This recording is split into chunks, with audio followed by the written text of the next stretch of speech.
All right. Welcome to episode 4 of the Everyone Belongs podcast. Mm-hmm. We are neck deep in the middle of sharing our story. Shouldn't we say who we are? I'm Ben. And I'm Cammie. Welcome. Everyone. Belongs. Okay. Well, I guess they need our names. Yeah. But it's like they're going to get to know us. Isn't that like a thing where podcast people... Well, yeah, we're supposed to have like an intro and all that kind of stuff, but yeah. we're ghetto style right now. We're archaic. Or ghetto, yeah, that's better. Not archaic. No, that wasn't the right word. Just ghetto. If you're following along, this is episode 4 of, I think it's going to be a 5-part series. Yeah. And we're starting off this podcast by sharing our story, specifically our faith story. Mm-hmm. And like, I don't know how to say this, but basically, to me, it's all about the next episode. At least that's what I'm excited to talk about. That's where I think shit gets crazy. But it's not going to be crazy unless you talk about the background. Yeah, you gotta know the background. So the 4 episodes that we're in the middle of now are just background to the next one, which is going to be crazy. Yeah. So I don't know if I'm supposed to say that because maybe that makes it less exciting to you. Or maybe... Sorry, you gotta slog through all of it before you can get the... But we had to slog through living stuff. it. Okay, where we left off, we had just moved to Cincinnati into a 1-bedroom apartment. Just experience, well, miscarriage of sorts.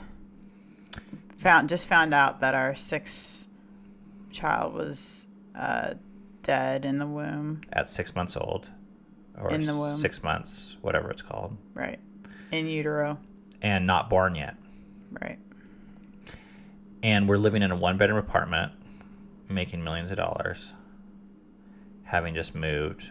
And now we're left with this question of what the hell do we do? So I quit work. I didn't know for how long because the doctor said, well, it could be born in 1 day to 1 month. Mm-hmm. And we opted to go naturally. Yeah. And this month was just crazy. 2 stories that I think we just have to tell. One was I built a casket, mm-hmm.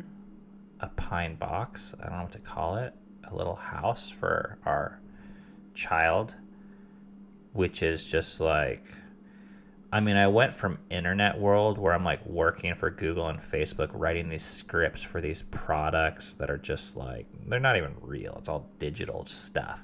Mm-hmm. To, I mean, I'm not a carpenter, but it's not that hard to build a pine box, I don't think.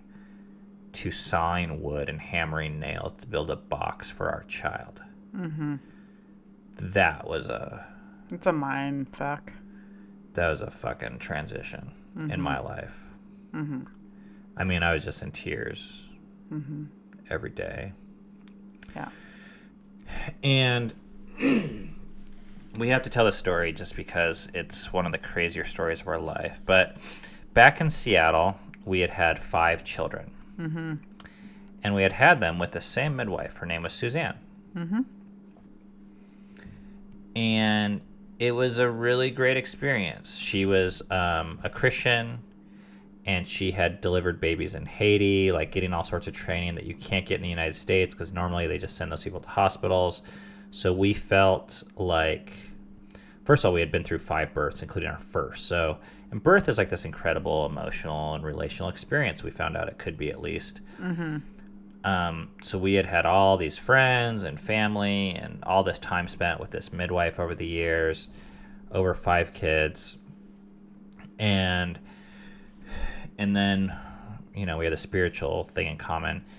So she would like pray with us while we were in labor and after the baby was born. And when, who was our 5th? Memory? No. Flea.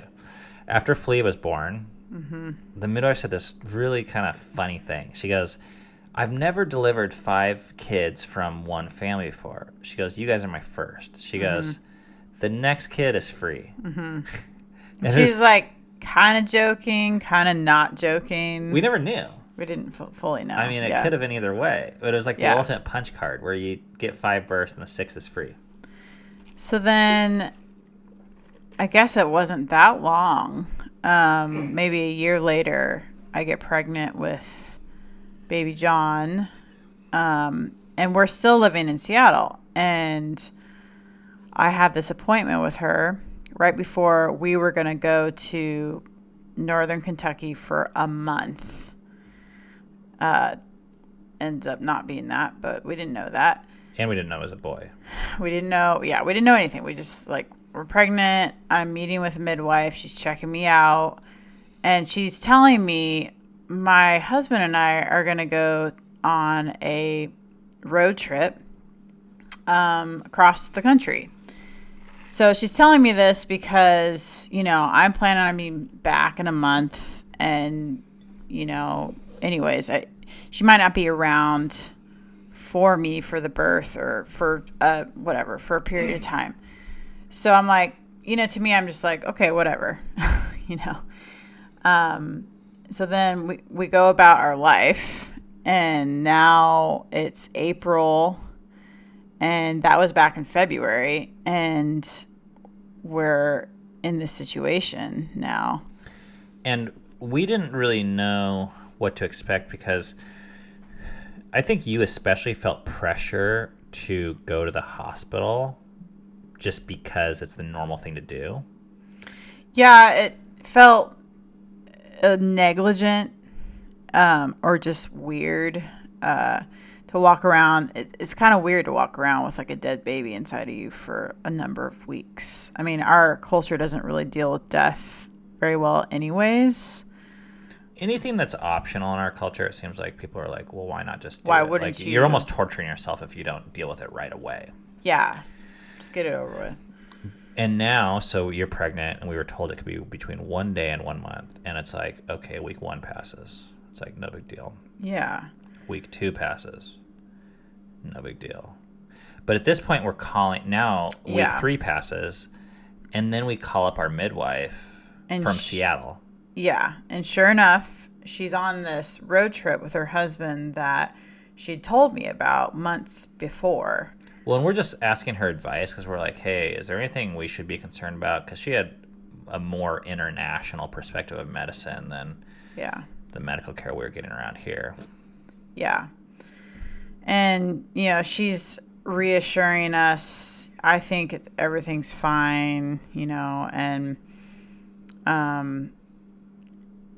like, I kind of forget how it happened. I think maybe we were trying to see if we could meet up because she was going to be close. Like, she's going through Kentucky. And so I think she, at some point, was planning on visiting us. And it's funny remembering her story because in her mind, she was trying to, like, figure out, do I rush to get to them to help them, or do I just go about my business and whatever happens? And she just decided to kind of just do their road trip the way they would do their road trip. And then they came to our apartment, and this was now week 3. Because we're like 2 or 3 hours from Mammoth Caves in Kentucky. So this was like on the way between it wasn't like super out of the way. So we're hanging out with them in our apartment, and they're, you know, super, super kind to us and encouraging to us.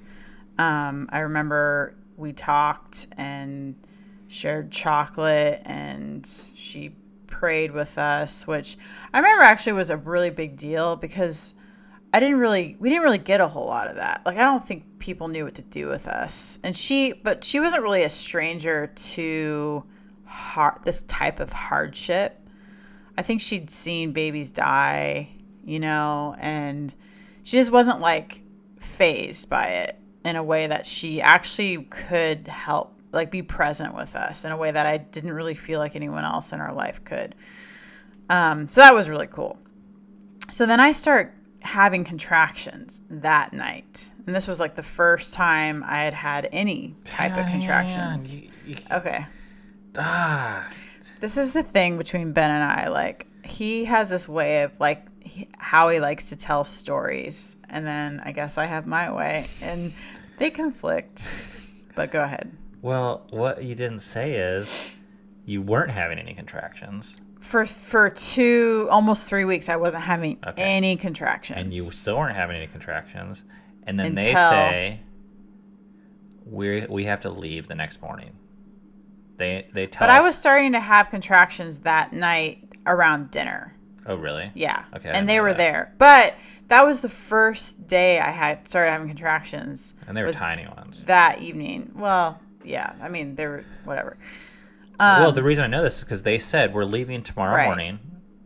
Yeah. Which no one was thinking you're going to have the baby. Yeah. So, and I remember feeling like pretty bummed. Yeah. And So they're like, when you wake up, we won't be here. We're going to leave early. I was just like, and we really enjoyed being with you guys. And I'm going on week 3 of carrying my dead baby around in my body. I'm just like, when is this going to start? And then here my midwife was here, and now she's leaving.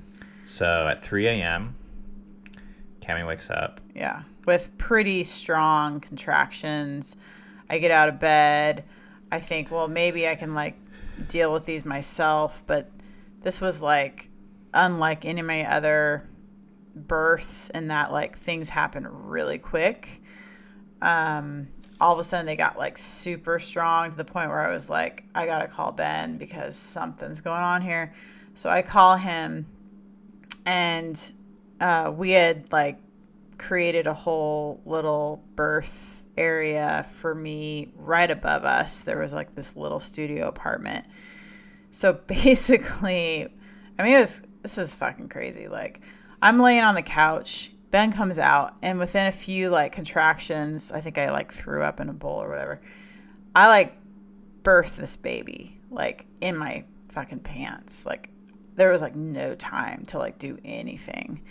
And like Ben, my knight in shining armor, this was really cute in a really funny kind of way. But he like carries me, this whole mess, like all the way up this flight of stairs to this bed, and you lay me down and help me take off my pants, and then there's our baby like wrapped up still in the amniotic sac, placenta, everything just like came out in one. Like maybe the placenta was still in. I can't remember. But like it wasn't super intense because the baby, you know, is small and now shriveled after being dead for 3 weeks. And that's when I could tell he was a boy. Yeah, once we broke it or something, yeah, we peeled back stuff and the sack. But the sack. But what was really interesting is it was really comforting to know like my midwife was right outside. We actually never called her. We actually did this birth alone. And just so you guys know, all of our other 5 births, we had lots of people there.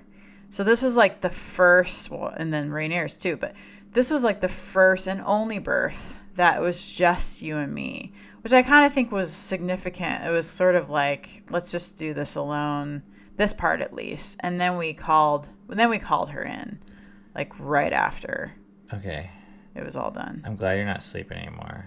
You're definitely you awake. told me to talk. I told Ben I was falling asleep, and he's like, well, then you should just talk. Like, I'm like, well, I don't know what to say. He's like, well, just make animal noises. And I'm like, oh, yeah, you really want me to make animal noises? Okay, like, but we're 15 minutes in, and so far this is just a birth vlog. Yeah. It's fucking awesome.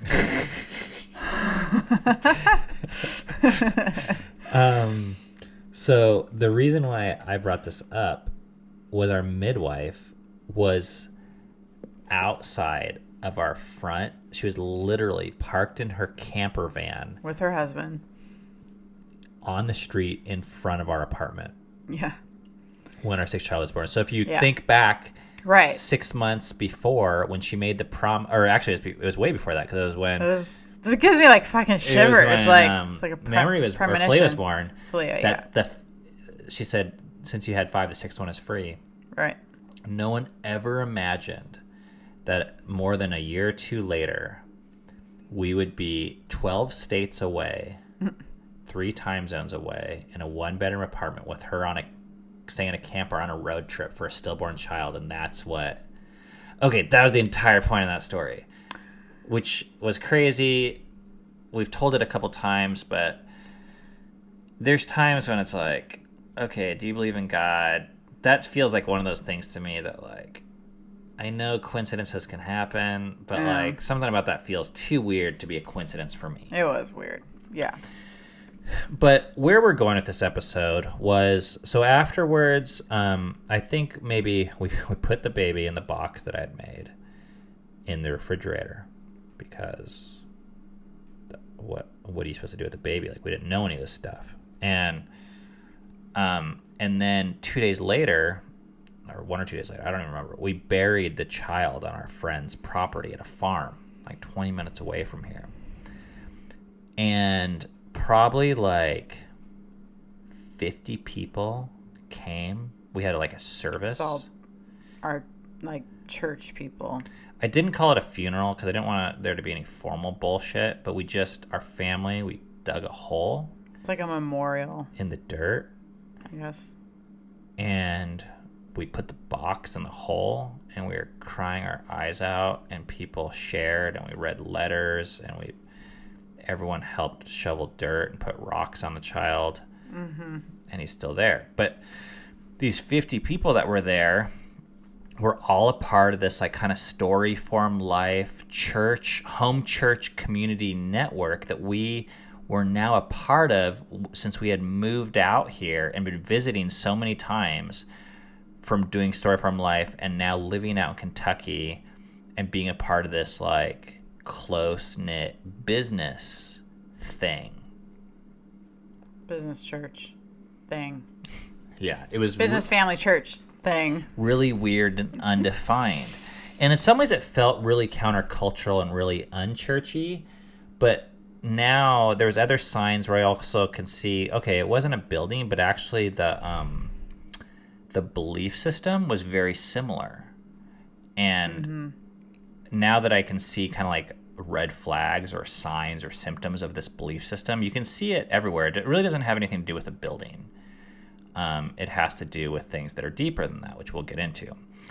But back then, in this time period, this community like kind of was there for us. And we had this huge meal schedule where people would come every day and bring us meals and help us with the laundry. And this time taking the kids was the biggest thing, so that Cammie and I could just be alone and walk around and take the kids to the zoo. And we could just like get our minds off of stuff. And I just remember thinking, like, so I took another, I think it was maybe a month or 3 more weeks off work, which before this baby dying, that had seemed impossible to me because I thought work was so damn important, and I was super important, and the money was important, and the clients were important, and now nothing mattered.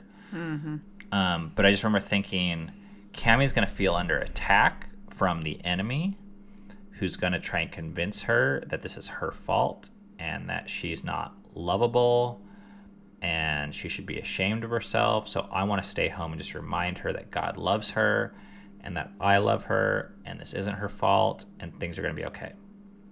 So that's what I did for a month. And things went and gone, but I think that month changed us. That whole thing, I think it shook me free of work. Yeah. And then the whole school thing happened. Then are we going to get into that? Like, tune in to never. Okay, fine. Give him a sentence at this point. But, well, I mean, but this is about our faith journey. I don't know, unless it has to do with that. Right. We're not doing like our entire life story. Wait, you mean you don't want to hear everything? We have a whole nother. Everything. We have almost 1,000 videos dedicated to all the other topics of our life called Fight for Together. Well, this is around the same time that we took a year off of school, and it kind of changed our whole outlook on school. Yeah. That's all I'm going to give you.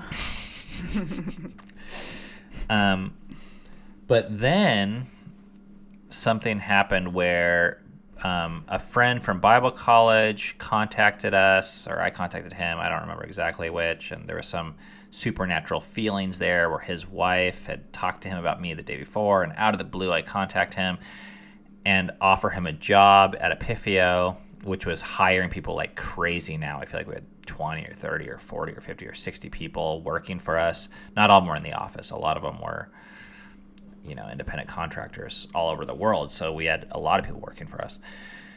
And he says he's going to move out here. And then we find 2 houses that are available for sale 2 doors down from each other. For a total of, I think one was $140 and $160, so $300,000 for 2 houses. And back home in Seattle, our house we had paid $450 for. People were saying it was worth $500 or $600 now. So to buy 2 houses for $300 was unbelievable. And then the house in the backyard of one of the houses was empty. And the week before we were supposed to close on both these 2 houses, I make a deal with that guy and buy that house, which was falling down, but for $15,000. So now we have 3 houses. I saw that guy at the grocery store. Really? Oh, wait, not that guy. The $7,000 house guy. Different story. I meant to tell you that. So now we have 3 houses for $315,000, which might not seem like a big deal to some of you. But for us, I mean, keep in mind, last episode we talked about how we were living with 12 people in one house. And this goal of community living and being able to integrate church, business, life, and the story from life and discipleship with our living situation was now a real possibility. So, I mean, I just have a whole mishmash of stories, and we have 40 minutes to kind of cruise through what our life was like in this time. Yeah. Around this time, I started writing the Bible out by hand, starting with Psalms. I wrote the entire Psalms out, and then I wrote the entire Proverbs, and then Ecclesiastes, and then Song of Solomon, and we had all sorts of people start to move in with us. So then we bought another house. I think that house move in near us. Yeah. Well, we had Amber and Colin, our friends from Seattle. They moved into the house that we paid $15,000 for. A couple named Wes and Haley. They moved upstairs in one of our bedrooms. Then we bought another house for $115,000, which my friend Lucas and his wife Tara moved into. And then Sonny and Crystal moved into the house that was on the corner 2 doors down. And all of a sudden, like, we had a fucking thing going. It was like our fucking dream for like a good couple years. Yeah, because back in the day, I had always heard, like, like I said, when we went to church, I said this last week, we went to church, and it was satisfying as long as I didn't think about it too hard. And the reason why it wasn't satisfying, because deep down, I believed if this spirituality is true, for something to be true on this level, it's got to be worth giving your whole life for. Otherwise, like, what's the point of living a regular life and then just adding on more rules and just having a little bit more guilt and 10% more enjoyment? Like, that's not a type of spirituality I want. I wanted something that was, like, worth giving everything for. So to me, that meant, like, changing your living environment and being willing to, like, rearrange your schedule and your family life and everything for. Yep. And now it seemed like we had that. Yep. So I just want to walk through, like, some snapshots of what our life looked like around 2014 with some of these families. Okay. And maybe you can walk through this with me so you stay awake. We're just going to walk through our schedule.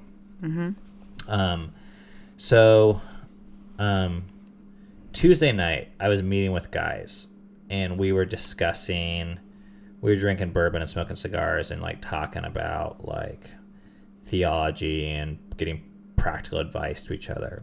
Friday morning, I was meeting with pretty much the same group of guys at I think 7 a.m. And we were asking this question at that time. The question was, how did you experience intimacy with the Father? Father being God. And everyone just go around and share that. But I had stuff too with like women. Like these were like, we were kind of a little more segregated back then. I'm trying to remember, like, I think I had like a morning where I did S&on stuff with a couple people here and there.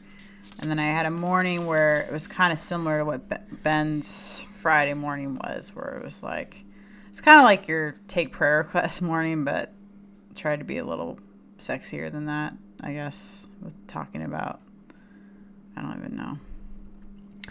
Tuesday and Thursday, we were doing basically like a walk through the entire Bible, like reading it verse by verse. With Sunny and Crystal and their kids. And our kids. And our kids. And numerous other people joined us throughout that time period. Do you want to just like paint that picture of what that looked like? Yeah, I mean, we would go up to our attic, and I would say Sunny did most of the teaching. You did a little bit of it.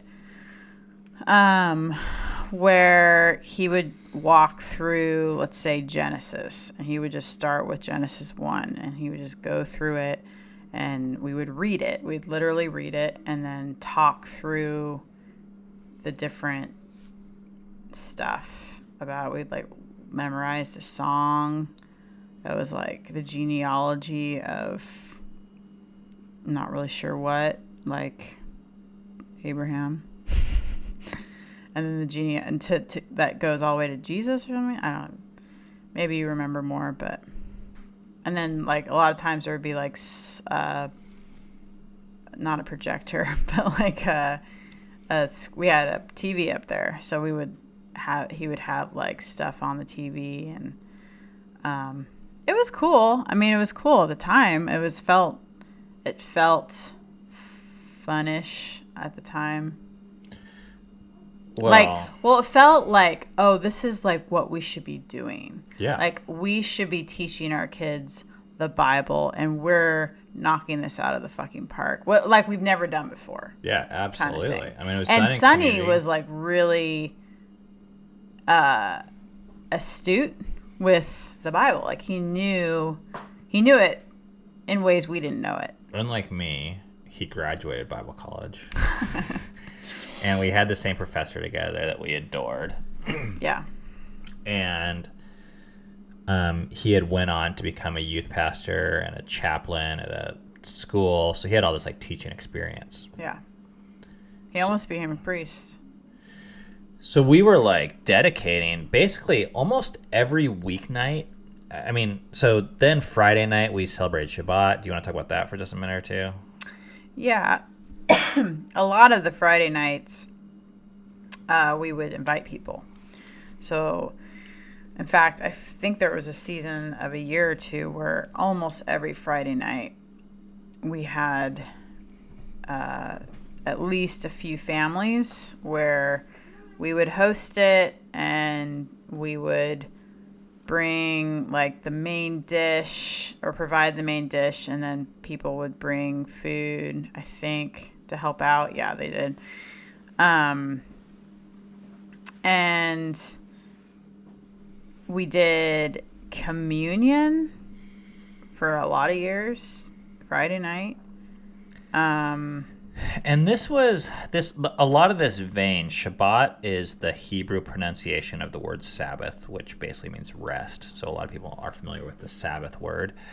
It's one of the 10 Commandments is to observe the Sabbath and to keep it holy. It's built in the creation story.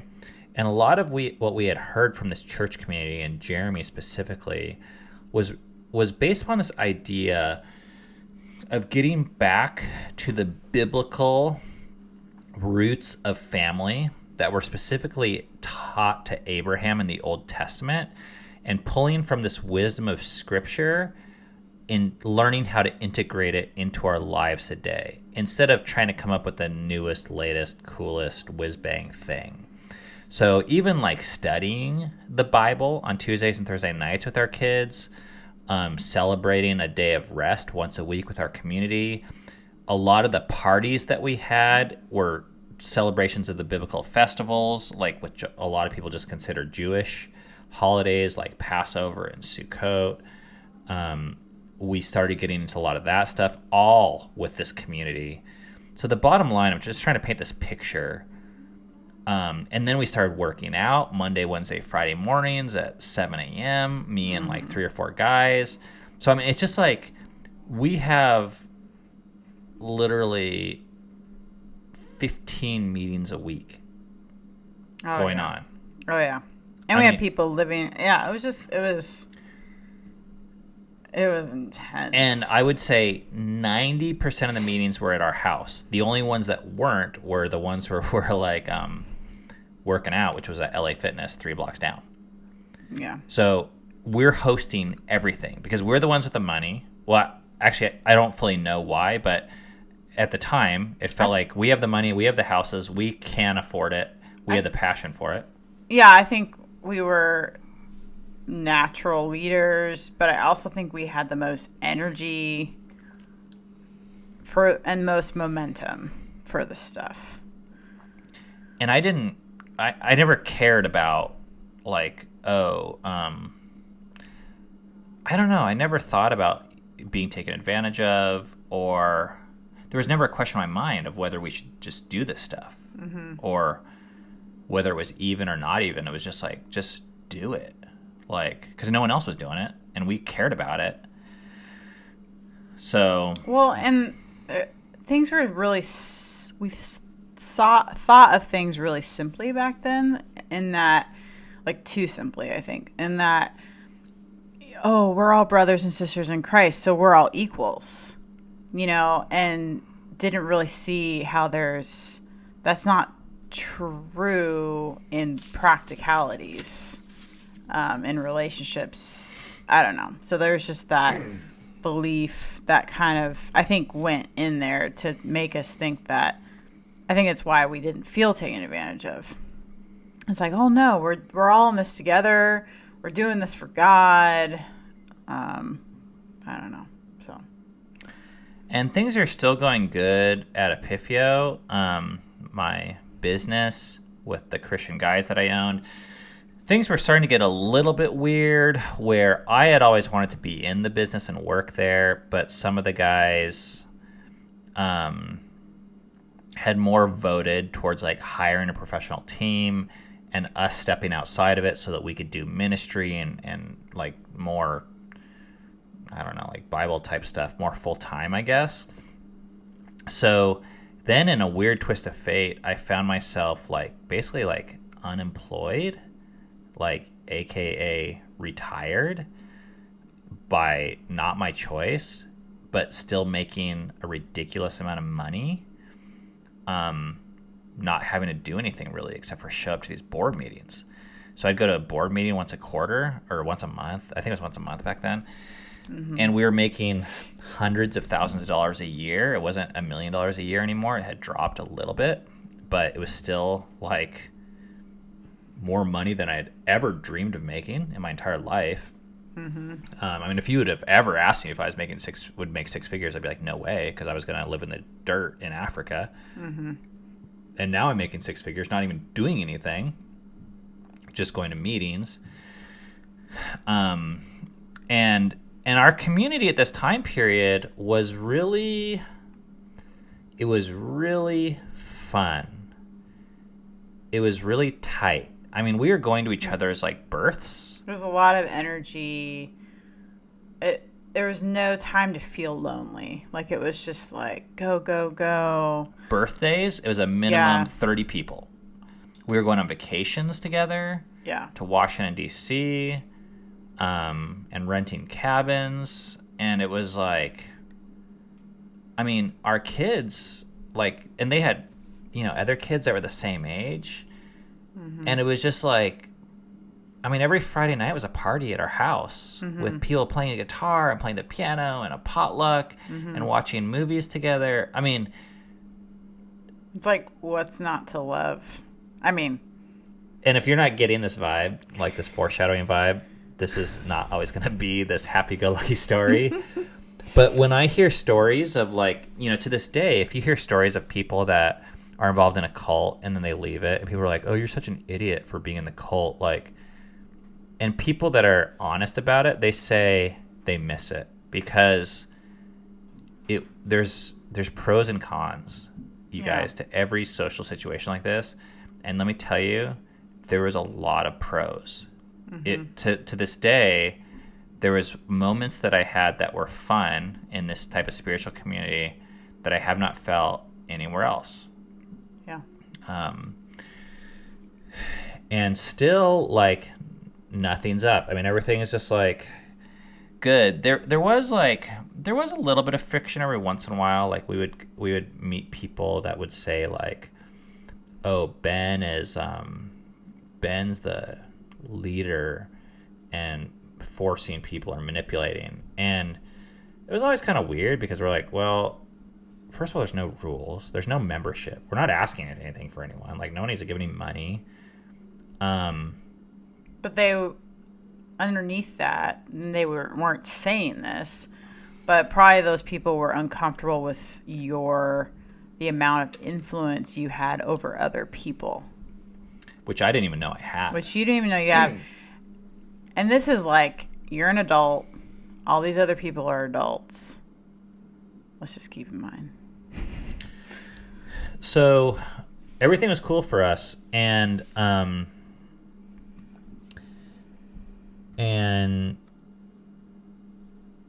in terms of our family life, I want to talk about that for a little bit, because around this age, this is 5 years ago, so Dove is 18. Our oldest is 13. Turns 13 this year. Yeah, it was like, well, it was 13. Yeah, okay. Is that about right? Yeah, ish. Yeah, okay. Need more time to process that? I don't know, maybe. It's cool. Our oldest was 13. And I am getting so much energy from reading the Bible and the confidence that I have in this right way to do family and raise kids and live life. I mean, it's almost like every time we read the Bible and pick it up, we're able to find things that confirm what we believe. Mm-hmm. Whether it's about birth control or food or raising children and wisdom and listening to parents and, sex and sex before marriage and friendships, and like Proverbs is full of wisdom and relationships and avoiding debt and folly and evil and just all these things. So, I mean, like I said, I just want to paint a picture. At this point, we had these house rules written in chalk on our wall that were like, I don't know, like our kids were in line. Mm-hmm. Like, and that was really important to us. Like that they were, I don't know, not crazy and wild, and like we expected obedience from them, but I didn't feel like we were super strict, like compared to other people, maybe at least. And we had like manifestos hanging everywhere about like, this is what we believe. This is what we believe about food. This is what we believe about this and that. And when our minds would change about something, we'd kind of, more me, would memorialize it and communicate it by like writing it out. We had our family mission statement on the wall about doing good work, loving God, and something about relationships. So these like statements, we had schedules. I mean, it was just like, it felt like a renaissance in a way. And I felt like each of these tools was something that gave us an advantage that other families didn't have, that didn't have the Bible. Or didn't see the Bible in this way. So we're like mentoring families and meeting with people and giving talks and teaching classes, but this is all like pre-vlog and internet for us. I mean, so I'm writing a few things on Facebook here and there. But for the most part, this is just stuff that we're learning and sharing at home. And in this time period, this is going to be important later on when we contrast this. But I probably had like 1 to 5 people a week contact me from community, church, and business circles just wanting to meet with me. Yeah. And I would say if you want to meet with me, I'm willing to meet at like 6 a.m. It was the only time slot I would really give people because I was so busy and felt so popular. But especially young Christian guys would come to me and they'd say like, I want to, they'd heard about Story From Life and they'd heard about a lot of this, like there became more talk about families. And I forget whether the phrase family teams had been set up yet at that time.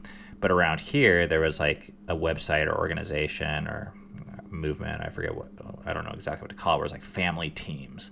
And we were fucking nailing it in terms of, people were looking at our family like they're making tons of money. They're organized as shit. Their kids are good. They have a lot of followers. They have a lot of, yeah. And we were a hot commodity at that time. So I wasn't surprised when this church that we had been attending, named Crossroads, which I believe now, I could Google that shit, but I'm too lazy, so do it yourself.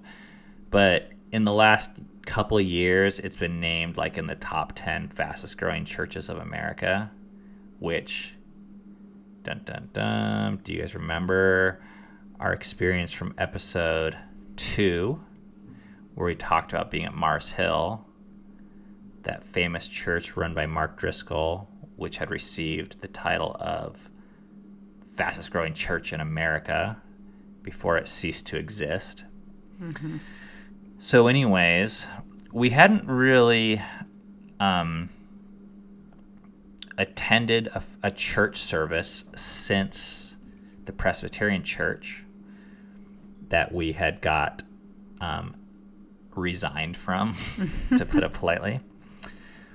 And now there's this We never talked about our home church that we did, but... You want to? Oh, well. Well, real quick. Right after the Presbyterian church, we were not so cordially uninvited to... I think we talked about how we had some families live with us to go through the Story From Life and all of that. And I think this is around the same time. So we tried our hand at an organic home church with like 3 or 4 families. We called it The Gathering. It was called the Yeah. It was probably like 2 years we did it. Maybe a year and a half. And it was all based on these passages, I think, in 1 Corinthians 14. Yeah? Okay. I believe you. Yeah. I mean, that was like really important to us, which just seems really weird now that we're like basing this off this random chapter, but that's like what you did. Yeah. Anyways, so coming back to Crossroads, and they invited you to speak. Is that what you're going to talk about? Nope. Okay. No. Oh. I was going to talk about how we just started going. Oh, right. We just started going to the show, is what we called it. Because... Paint a picture. It felt like a show. Okay, Righteous Gemstones.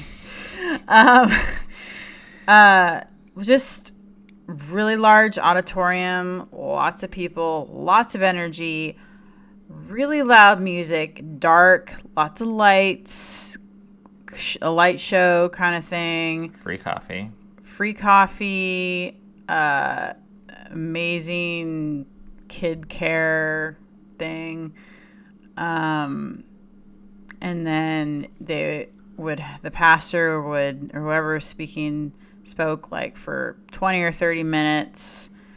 It was very entertaining because they would always have some kind of video skit thing or video that was just entertaining. sprinkled in there. So like high energy, not a super long service, which I appreciated back then. And so there's like churches that like suck at creativity. This was not one of them. Yeah. So we started going to this loosely. Like Cami said, we called it going to the show. But our clout in northern Kentucky with kind of our home community started to get the attention of some people.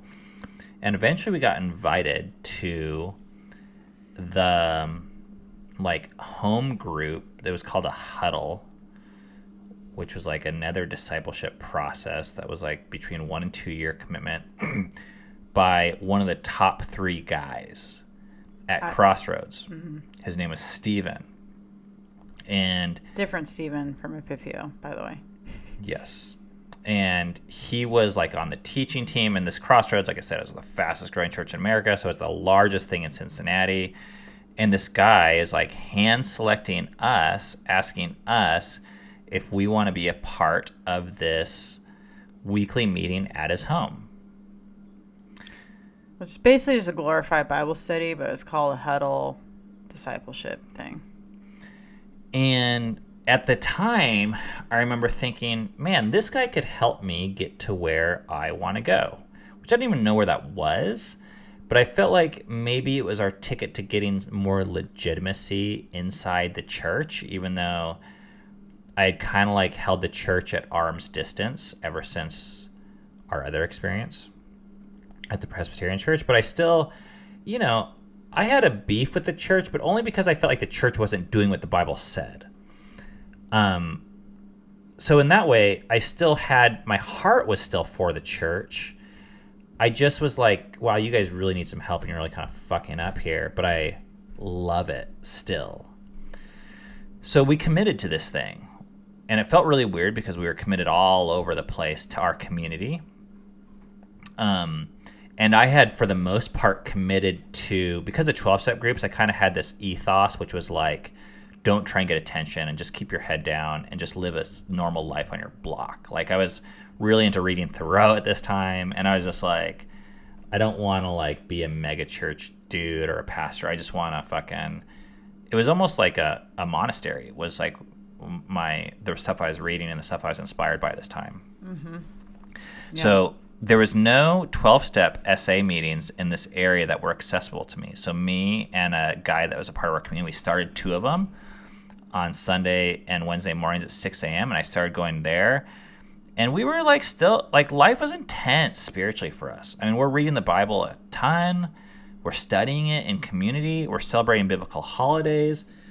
I'm meeting with guys 3 or 4 nights a week talking about intense life-changing stuff.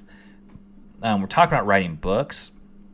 Through a 12-step thing, we start practicing abstinence for 90 days sexually, just as like, I won't call it an experiment, but like as a spiritual discipline of fasting. And do we go 6 months eventually or not?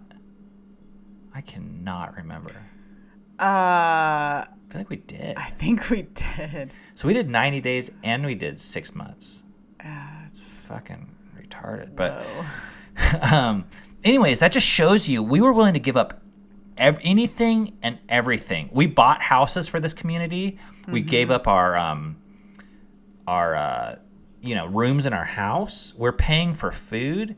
Mm-hmm. And none of this was like begrudgingly. This was like our dream come true. Yeah. We had the money, we had the time, and we literally had nothing better to do with it. So we're dedicating our life now to this thing. And then a few crazy things happened. Do you want to say anything about any of this stuff? I mean, I think I already said, but I did like an Essanon thing around the same time. Which we haven't explained in this episode yet. Okay, yeah. So, if you're familiar with AA, it's Alcoholics Anonymous. SA is Sexaholics Anonymous, which was what Ben was doing. And then the counterpart I guess you'd call it, is like S-anon or Al-Anon, which is the people who is the partners or the spouses or the family members that are affected by the addicts meet and do their thing. Yeah. So I did that with like a few women here and there during this time. Are we going to talk about when your parents moved out? Or to like, whatever. So then in 2015, we're up to 4 years ago, I find myself on a trip with Cammie. And somehow we're in Israel. And we had been to Israel now 2 or 3 times. I think this is actually the second time. And we're on a Holy Land tour in a small bus with 20 people. And these are the 20 top leaders at this Crossroads church. And we didn't even go. I mean, we went, but like I said, we still called it the show. And these were like the campus pastors and the teaching pastors. And our homeboy Steven that led the home group was there. And the head pastor Brian was there. And the campus pastor Chuck was there. And all these people, this bus was full of like Cincinnati's. I mean, and around here, you know, if you're thinking pastor like Baptist church, 30 people, humble dude pastor, you're in the wrong category. This is like essentially Christian celebrity status. Billy Graham. Author, Righteous Gemstone. That's the latest HBO show that we are. Which is really good, by the way. It was really good. But these were like, it was like I was on the bus with all the spiritual, the highest ranking guys in Cincinnati. And is how it felt, which was weird for me because I'd only been here for now 2 years. And I had consciously tried to stay under the radar and just live this somewhat monastic life at home on our block in Bellevue, working out 3 days a week at 6 a.m. and teaching Bible in our attic to our own kids. I mean, we weren't like recruiting. We weren't like blasting this publicly. We weren't advertising. We weren't making videos and putting them online. You know, we weren't trying to get any attention. I was trying to do the opposite. And now I find myself having these conversations with these head pastors of this church that was really weird because I felt like in an alternate life, I could have totally seen myself working there. And in fact, I had a couple conversations with the head pastor, which resulted in me telling some of my blackjack stories. And he found that hella entertaining. And his conclusion was, you need to speak at Crossroads about this. And I did. At this like conference they had where I spoke in front of, that was the largest group I've ever spoken in front of, thousands of people. I don't know how many people fit in that auditorium, but and so I just want to paint this picture of our life because things are going to change very quickly. But I'm speaking at the largest mega church in the city, one of the largest in the country. We have the respect of the community, the business world, and all the leadership. Then, I didn't even mention this. Then I get asked to go lead the staff. These people that are leading the church, I get asked to go take them on a 6 or 7 or 8, 10 week, I don't remember what it was. Like, I teach them, like, for their staff meeting, like, discipling them. These are the guys that are doing the entire church. I forgot about that. Like, what were you teaching them? I don't remember. Something life-changing. Fucking important. Interesting. Okay. Yeah. And then something happened that I think started to tip the scales in a way that was irreversible. On, was it September 29th? Is that an actual date? I think there's 30 days of September. I think it was September 29th, 2015. 28th. I remember. We recorded our first vlog episode for Fight for Together. Uh-huh. And now you can see why we did it. All this shit that we were so proud of and that we had worked so hard to build, which actually it was quite an accomplishment for us, to go from, when I was in Seattle, and this is where I guess we'll come full circle from this episode. When I was in Seattle, I hired a personal assistant. This is like, I'm not going to get into this because I'm writing about this in my money book, but I hired a personal assistant to play tennis with my kids because I didn't have time to do it because I felt like I couldn't say no to Google and Facebook. Because you were making so much money. Because I was making so much money that I thought would give me freedom so I could hang out with my kids more in the future and build out this family team ministry stuff, which seems so important to me. So, and I was constantly stressed out. It was hard. I told you, it's not easy having money necessarily. It wasn't easy for me, at least. And I go from that now to this schedule where my kids are involved in all these things, these Shabbat parties and these Bible teachings in our attic. And, we have, almost every meal of the entire week together. You and I are doing date night on Wednesday nights and business meetings on Tuesday mornings together. And we're going on vacation. So anyways, our entire life had been changed, where it had been oriented around family, and we thought it had been oriented around biblical family.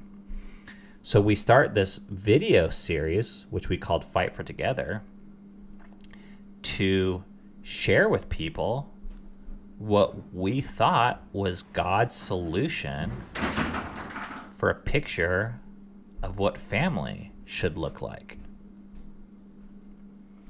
And we were smart enough not to say that stupid shit and be like, hey guys, read and follow the Bible. But when we first started it 4 years ago, that was what we had in mind. And you could read between the lines if you knew what to look for. It's pretty different, actually. If you were to go back to our old vlogs and to compare it to now, it's like, whoa. Yeah, yes, good. But what we didn't realize was that starting this vlog would, I think, set things in motion and piss off enough people that the life that we were living would no longer be possible anymore for circumstances completely outside of our control. And things are about ready to get really, really messy, and our entire life would blow up in a way that if you would have asked me if shit that seemed so good could blow up so quickly, I would have said you're crazy. Mm-hmm. Dun, dun, dun. Yeah, dude. This next one's good. Fucking tune in next week. Ugh. Because we're going to bring the wood. And this is the episode that I've been dying to make for a long, long, long time. I have not felt... I didn't know how to share the story. For a long time, I thought... I don't think we were ready. Yeah, for a long time, I thought, I can't tell the story. Like, we're betraying people, and it's like, we shouldn't do it. But it's our fucking story. We're going to share it. But we had to share this context, I think, to give it justice for me. I don't know what it's going to be like. All right. Anything you want to say? Oh, tune in. I mean, if you actually don't tune in to the next one, but you listen to the first 4, it might be not a waste of time, but you're missing out. Seriously, I'm missing out. Cool, guys. This podcast is available everywhere podcasts are available. It's on iTunes and Spotify and Google and all that kind of stuff. We read all the comments on the YouTube video. So if you want to leave a comment, it's the best way to give us feedback. We really appreciate it. Hope this has been helpful or interesting to you. Thank you for giving us your attention and listening to our story and making us not feel quite as crazy or alone in this. It turns out there's a lot of people that have been through things that we've been through. Yep. We will see you guys next week with what I think. You know what? I don't even know if it's the conclusion, damn it. Well, it's at least going to be... It'll be the most intense part. It'll be the most intense part, and it'll at least be the first half of the conclusion. I feel like we're going to have next week, which is going to be like this. It's going to be called like this shit hits the fan, and it's going to be like everything blowing up. Shit's blow up, yeah. And then it's going to be like a week of where are we at now, which is going to be pretty mellow. So screw that week. This will be the most exciting. Yeah. That week's not going to be interesting. Next week will be interesting. Guarantee it. Mm-hmm. See you guys next time. Peace.